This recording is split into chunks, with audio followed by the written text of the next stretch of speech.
It is day 5 of our habitat build, and the home is starting to take shape. A very deserving mother and her 2 children will move in once that project is complete.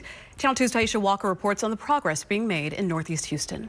Volunteers are back at it. They were out here early this morning working to build this home for a very deserving mother of 2.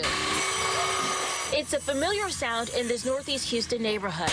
That of progress being made on the future home of Alma Amendades. This is your home. A Houston Habitat for Humanity volunteer and this year's home recipient. Volunteers worked in 2 shifts to allow room for social distancing. Among the volunteers, Riley Jenkins, president of ABC Homes and Commercial Services. You know, this is our way of giving back. I mean, we love our community, we love our neighbors, and, you know, we know that there's a big need for homes and homes that children can grow up in. Jenkins brought 8 family members and a dozen employees to help with the build. Today, on day 5, they put up trusses, braced the roof, and put up hurricane straps. The project is moving along on schedule.